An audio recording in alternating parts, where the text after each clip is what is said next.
Hi everybody, right, today we're going to learn how to draw a horse's head so that we can draw a zebra and then transform it into a mosaic, a 2D mosaic today, but there's no reason why you couldn't make it into a 3D mosaic at some point in the future. It's actually quite a nice thing to do, a little bit of mosaic. And you can buy mosaics already broken up. You can buy them in paper form, all sorts. So you might want to have a go at it. It's quite fun. Look into it online, but I'm going to do a painted and drawn version first. So we're going to draw a zebra head looking this way. Okay, so when we draw a horse's head, I draw it using circles like this. So if you can think, when you draw, if you can think in shape form, it's really helpful. So there's your head, there's your eye, nose, mouth, and so on.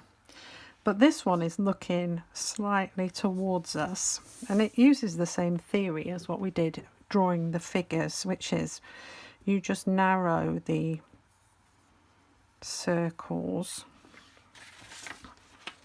into sort of oval shapes. The more it turns towards you, so that circle is now more of an oval, and that circle is coming down here like that into an oval. So you've got this, that's the bit where the eye socket is, and then the muzzle comes down here. So then you add your details on. So there's an indentation, and then it goes round the side of the cheek there. So there you can see that the horses, and also the ear, the angle of the ears would change so that you can see a little bit more of the inside of the ear like that. Okay, so have a go, and also, you know, we've got a flat area there and a sort of another flat area. So it is, again, it's built up of shapes. That will help you position where the eye is there, like that, see? All right, make sure you get the ears. This one should be a bit taller because it's closest to us. And that's the inside of the ear. And then you can add the mane on. And the cheek would go more into the neck because it's turned towards us. Okay, so the angle of the eye would be, you would see a little bit of the other eye, and the muzzle would come that way. So from being straight in profile to turning towards you, and also you would see both nostrils, and the mouth would come sort of like that. All right, so have a go at drawing horses from different angles. If you were to draw one from the front, looking directly at the front, you have one circle, two circles, and then you join those lines up. It's a little bit more complex to draw than particularly the neck. You need to see the sort of chest and the back of the horse in order to understand what's going on, but it's more or less the same principle. You would of course see the nostrils on either side, and then the eyes would be sort of about there, come out and then in like that. Okay, so have a go at drawing them. This is the most difficult one, the one straight on, but it does help once you start adding in details like the forelock and the mane and all that sort of carry on. Okay, little, just for those who don't know how to draw a full horse, two circles, line, circle, circle, We've done this before quite a few times, as I enjoy drawing horses in lessons, live lessons. So again, just stick forms and lots of shapes to help you link all the bits up. Horses. Nay. Okay, have a go at drawing them first, and then you can move on to trying to draw the zebra in black and white and block out the areas and then put them in as mosaic, which is what you'll see next time. All right, good luck. Loads and loads of information online, and if you're lucky enough to be able to have a library service of any kind, you can order books that will help you draw all sorts of animals, but online there's loads of stuff, so practice. Okay, so here we have the zebra, and I've just drawn the outline using the previous drawing that we made on paper. I just traced it through onto a piece of watercolour paper. You can do it onto canvas if you want to use acrylic, or even just a piece of cardboard painted white. You don't have to use watercolour. You can use coloured pencils, you can use watercolour pencils, whatever medium you like really, and you don't have to do it in mosaic form either. This is just a suggestion, and the plan would be, if you really wanted to explore mosaic, is to then develop this drawing onto a larger piece of paper, and then maybe actually do it in mosaic. So you could either do it in mosaic tiles, or you could just do simply cut out paper, or they have this sort of foam, it's like a collage paper, springy stuff that kids have, and you get it really cheaply in the Range or the Works and places like that, and that's really good because you can cut it, but it has a 3D element to it, so you can make an actual mosaic on to a background of card or canvas even. You can really explore the idea of mosaic anyway. So this is just a starting point. So to turn it into mosaic, what you need to do then is remember which areas are black and which areas are white. Like this is definitely going to be black. However, you can do it two ways. You can either have the background black and the stripes going into a white background, or you can do the background black. But because his muzzle is quite black, I'm going to use a white background and I'm going to turn this into mosaic. So the idea is you can introduce some kind of form by breaking this area up. Try not to make it too sort of brick-like, and imagine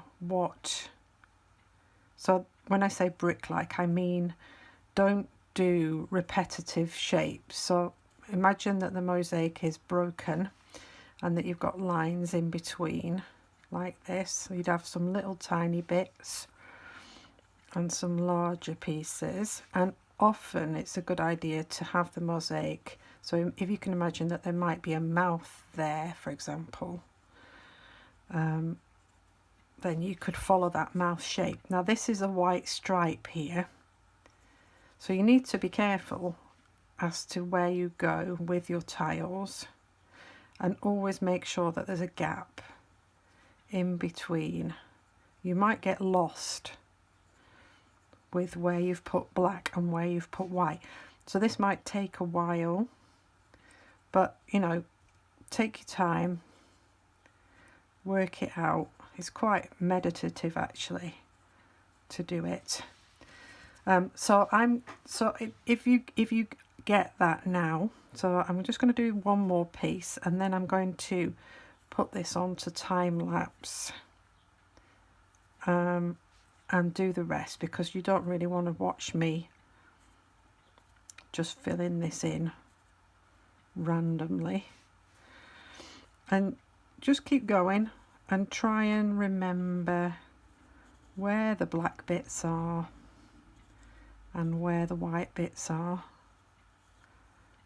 And most importantly, vary those shapes that you're making in these areas, and make sure you leave plenty of a gap. You can just do this with your paint, but you know, it just depends how, if you've done any mosaic before and you understand how it works, you know, and if you trust yourself, because that's the other thing. If you trust yourself to be able to do this without making any errors.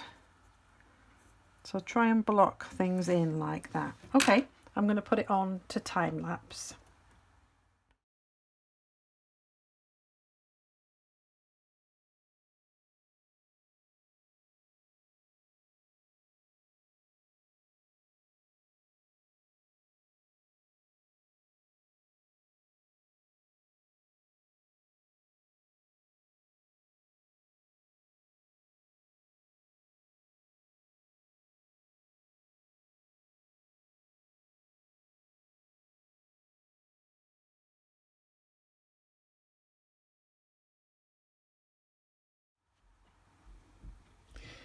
Okay, so there we are. I've fit in all of the mosaic pieces.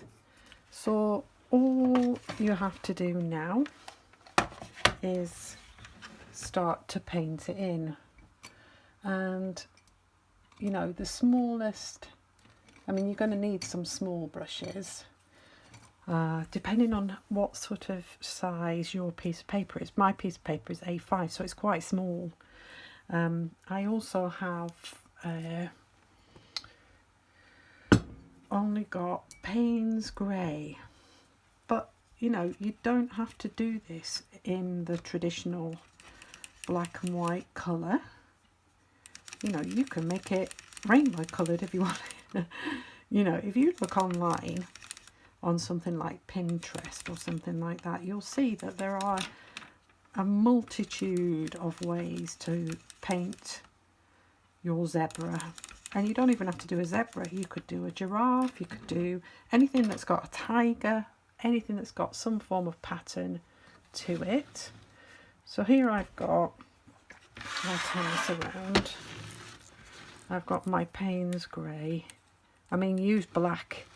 If you've got black watercolour, we don't normally get an opportunity to use it, so use it. And like I said, just have a selection of different sized tools, and start at the top on the left so that you don't go, I mean, working in watercolour is quite easy because it will dry quite quickly. Sorry, my phone keeps jolting like that. And just, I mean, I recommend that you do a little bit at a time, because if you don't do that, you tend to lose concentration and make mistakes, and you put the black colour somewhere that it shouldn't go. So do a bit, go and have a cup of tea, go for a walk, come back, do a bit more. It's up to you. I mean, if you feel like you get into a rhythm and you're doing a nice job, then carry on with it. But you do need care. You need to keep those shapes with gaps in between them, and you need to, oops, like see there, I have done that piece a little bit too close together. So, and the thing is, once this is on, you can't really get it off. I mean, you can try, but you'll find that you struggle. And if there are any pencil lines exposed at the end, wait until the watercolour is completely dry and then you can rub out those pencil lines, but just make sure that you keep those gaps and that you're painting the right section, the right colour. It's most frustrating if you make a mistake. Okay, so there you go, that's all you need to do. Again, I'm going to put this on time lapse so that I can speed things up a bit and you can just see the picture developing. And like I said, you know, you don't have to do it in black and white, just you can just do it in multicolours. Make it fun. It's a lovely image once it's finished. Okay, next time you see it, it should be complete. Okay.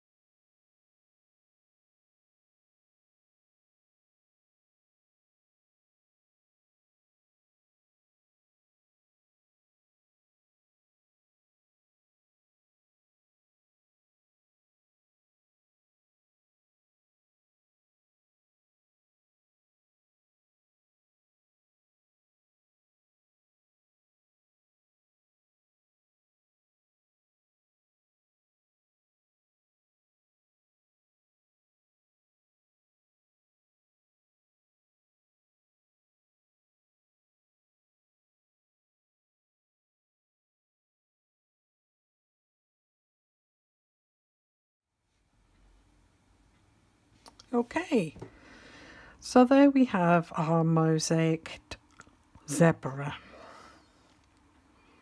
I'm quite happy with it. If you squint, you can see the stripes. You can see them anyway, but you know, if you want to make them clearer, just do less mosaic-y bits.